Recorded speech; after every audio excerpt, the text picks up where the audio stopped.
அஸ்ஸலாமு அலைக்கும். Welcome to சபா சமையல். பச்சரிசி 1 கப்பு. அதை நம்ம மிக்சியில் போட்டு நல்லா அரைச்சிக்கிறணும்.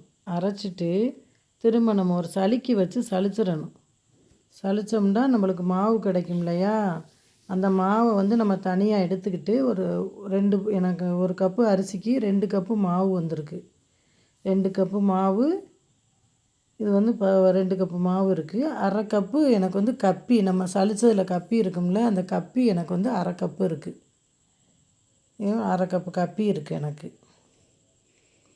இப்போ இந்த அரை கப்பு கப்பிக்கு என்ன செய்யணும், நம்ம 2.5 கப்பு தண்ணி வைக்கணும்.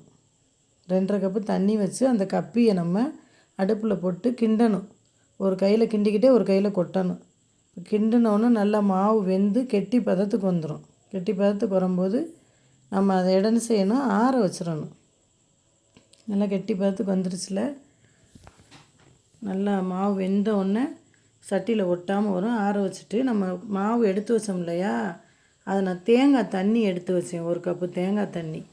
அதை ஊற்றி நம்ம இந்த மாவை பிணைஞ்சிக்கிறணும். நம்ம தனியாக சளிச்சமாக வச்சுருந்தோம்னா அந்த மாவை பிணைஞ்சிக்கிறணும்.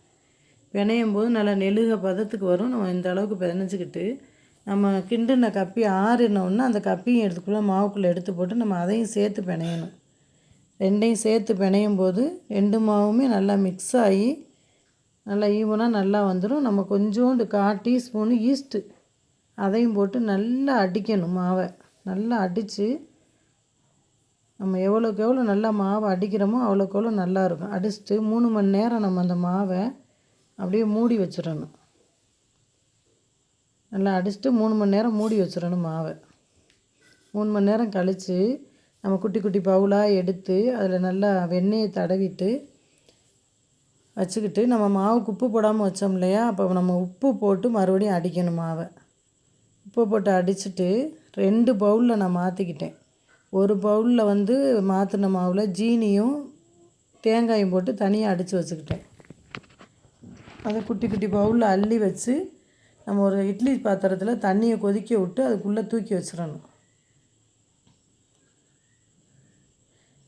எனக்கு ஈவனாக ஒரே அளவாக கிண்ணம் இல்லை, அதனால் நான் கொஞ்சம் பெருசும் சிறுசுமாக இருக்குது வச்சுருக்கேன்.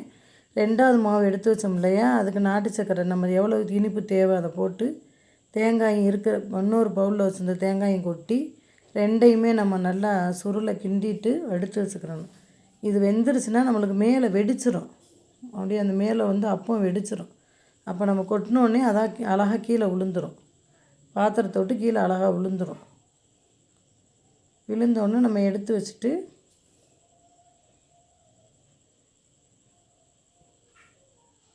பார்க்குறதுக்கு நல்லா அழகாக அப்படியே சாஃப்டாக பஞ்சு மாதிரி இருக்கும். இப்படி பிக்கும் போதெல்லாம் பார்த்தீங்கன்னா அப்படியே ஸ்மூத்தாக பஞ்சு மாதிரி இருக்கும். நம்ம இது 3 மணி நேரம் வச்சாலே போதும், மாவு ஊறிடும். நம்ம அவிக்கிறதுக்கு நல்லாயிருக்கும். பசங்களுக்கு, குழந்தைகளுக்கு, பெரியவங்களுக்கு இனிப்பு போடாமல் அவிச்சு கொடுக்கணும். இது நாட்டு சர்க்கரையும் தேங்காயும் போட்டு எடுத்து வச்சோம்ல, அதை மறுபடியும் அந்த மாவில் இருக்கிற மிச்ச மாவில் போட்டு மிக்ஸ் பண்ணி இட்லி பாத்திரத்தில் நான் வெண்ணெயை தடவிட்டு அது மேலே ஊற்றி நான் இட்லி சட்டிக்குள்ளே வச்சு அவிக்கிறேன். அவிச்சிட்டோன்னா அதுவுமே வெளியில் வெடிச்சிடும். அவிஞ்சிருச்சுன்னா மேலே அப்படி திறந்து பார்த்தோன்னே வெடிச்சிருக்கும். நம்ம அதையும் எடுத்தோம்னா நல்லா சாஃப்டாக இருக்கும். நான் பிச்சு காட்டுறேன் பாருங்கள்.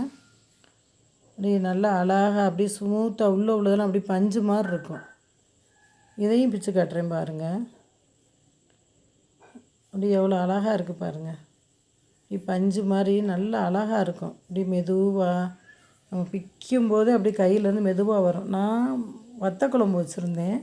எனக்கு இனிப்பு, புளிப்பு, உரப்பு 3மே சேர்ந்து நான் வத்தக்குழம்புல தொட்டு அதை தொட்டு சாப்பிட்றேன். நல்லா டேஸ்ட்டாக இருக்கும், நல்லா மெதுவாகவும் இருக்கும். நீங்களும் அதே மாதிரி செஞ்சு சாப்பிட்டுட்டு எனக்கு சொல்லுங்கள், கமெண்டில் சொல்லுங்கள்.